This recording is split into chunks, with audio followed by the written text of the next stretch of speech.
quwadaha caalamka ee hormaray waxay ku faanaan hub dhaqaale iyo aqoon iyo waliba baaxadda dhulka ay ku fadhiyaan. Kani waa mid ka mid ah quwadaha caalamka.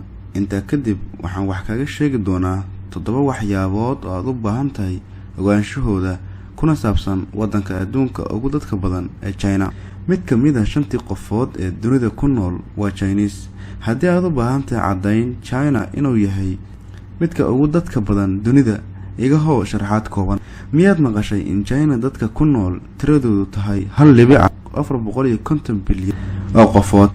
Taa micnaheedu tahay in 20% dadka dunida ku nool ay yihiin Chinese. India ayaa lagu tiriyaa wadamada laga yaabo la tartamida China, maadaama lagu qiyaaso tiradooda 1.252 bilyan, halka Americaniska soo cariirsadaan kaalinta saddexaad. Isticmaalka iibinta xaddiga. Arrinkani waa mid ka mid ah waxyaabaha ugu la yaabka badan ee gudaha China aad kula kulmi doontid haddii aad booqato.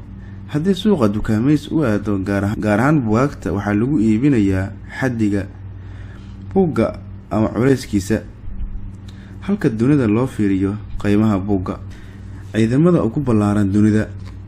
China ayaa ah wadanka ugu ciidanka badan dunida, maadaama tirada ciidanka China lagu qiyaaso 2 milyan oo ciidan. Taasi ayaana ka dhigtay wadanka ugu ballaaran dunida, waxaana lagu qiyaasaa tiradooda inay ka badan yihiin dadka ku nool caasimadda dalka Faransa ee Paris. Mashquulka wadooyinka. Tirada dadka adduunka ugu badan ayaa ku nool China. Taas ayaa sabab u noqotay mashquulka badan ee wadooyinka. Maxaad samayn lahayd haddii ay wadada mashquul noqoto adiga oo shaqo ka daahaya? Waxaad wargelinaysaa groupka lagu magacaabo samata bixinta.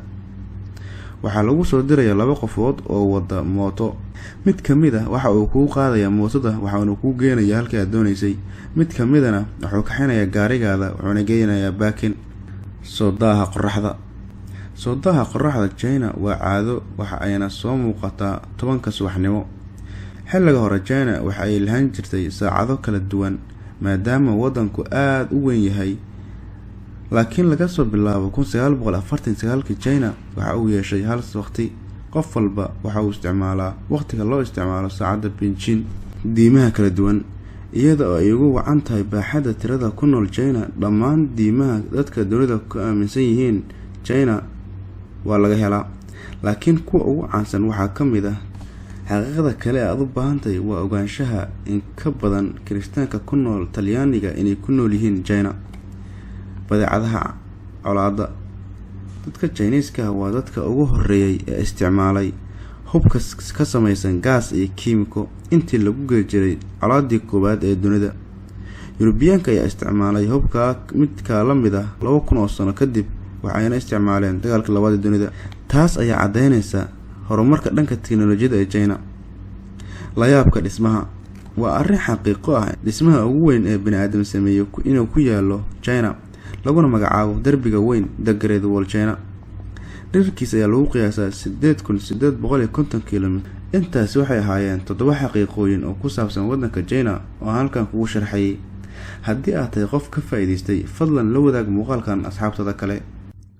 Sidoo kale haddii aad tahay qof ku cusub channelkan ama page-keena Facebook-ga, fadlan subscribe garay channelkeena YouTube-ka si aad ula socoto muuqaaladeena dambe insha Allah.